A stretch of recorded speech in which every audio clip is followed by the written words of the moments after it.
Clear cut report ఉంది, అందులో నెయ్యి లేదనేది, అందులో రసాయనాలు ఉన్నాయని క్లియర్ కట్ చెప్పింది.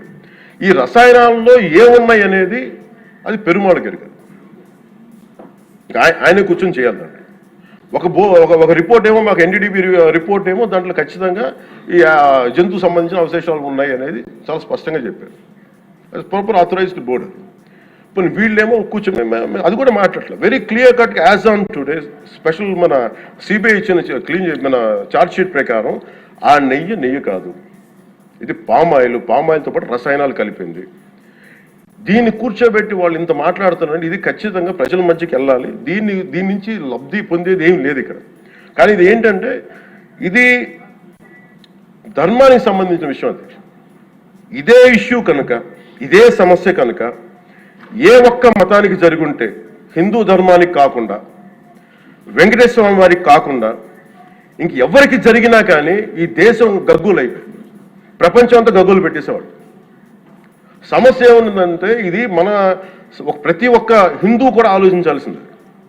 ఎందుకంటే ప్రతి హిందూకి బై నేచర్, మా ఇంట్లో కానీ ఎవరు, ఇందాక మన సోమిరెడ్డి గారు చెప్పినట్టుగా మీరు దర్గాకి ఏదంతా చూస్తే మేము దర్గాలు చిన్నప్పుడు మేము స్కూల్లో ఉన్నప్పుడు రొట్టెలు పండుగ దర్గా మెట్లు వెళ్ళి మేము కూర్చోబెట్టి అక్కడ ఇర్రెస్పెక్ట్ హిందూస్ ఇది ముస్లిం ఫెయిత్ అనుకోకుండా వెళ్ళి కూర్చోబెట్టి అందరూ గౌరవించి దాన్ని ఈ రోజుకి వెళ్తారు హిందువులందరూ.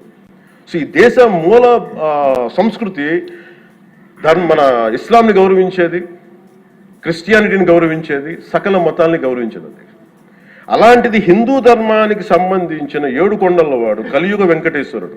కలియుగ వెంకటేశ్వరుడు దైవం అనడానికి చాలా క్లియర్ కట్గా ఉంది అది. ఎందుకంటే కలియుగంలో జరిగింది ఆయనే, దీనికి ఆధార పురుషుడు, ఆయన మూల పురుషుడు. అలాంటి ఆయనకి పెట్టే ప్రసాదానికి ఇంత అపవిత్రం చేసిన తర్వాత వీళ్ళు ఏమి కూర్చొని దాన్ని తప్పు లేకుండా లేదన్నట్టుగా మాట్లాడుతుంటే వీళ్ళకి నాకు ఏం మాట్లాడాలో తెలియదు. దీనికి ఒక్కటి కూడా ప్రజలకు తెలియజేయాల్సింది ఏంటంటే అధ్యక్ష,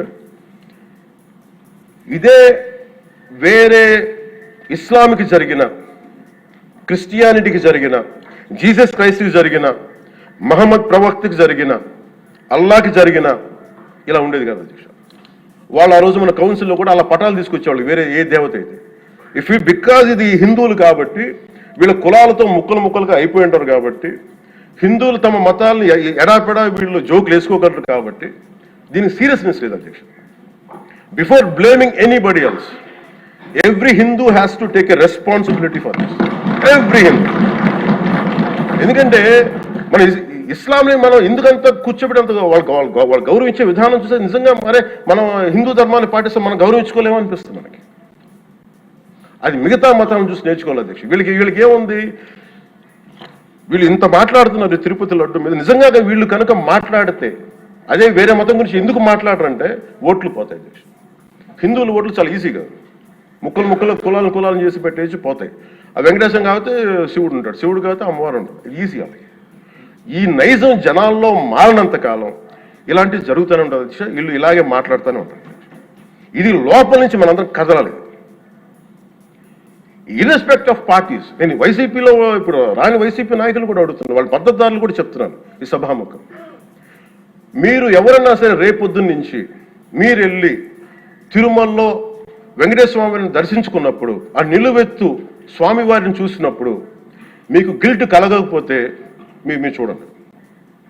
ఎందుకంటే ఆయన కళ్ళలోకి చూసినప్పుడు మీరు ఇన్ని తప్పులు చేసేవాళ్ళు మేము వెనకేసుకొస్తున్నామని ఎవరన్నా మాట్లాడితే ఆ పాపం వాళ్ళకే కాదు వాళ్ళకు కూడా చుట్టుకుంటుంది. ఇది ఖచ్చితంగా దీన్ని ఎక్కడో చోట దీనికి ఒక లాజికల్ కన్క్లూజన్ అయితే పట్టుకెళ్ళ, దోషులకి శిక్ష పడాల్సింది. ఎందుకంటే ఇది ఇక్కడతో ఆగకపోతే ఇది ఒక పరంపర అయిపోతుంది. అందుకని మేము ఖచ్చితంగా I'm committed to get this, who are are the perpetrator, they should be punished, అలాగే ఒక ముగింపు 2 వాక్యాలు చెప్పి నేను చెప్పి ముగిస్తాను. మన ఈ మధ్య నేను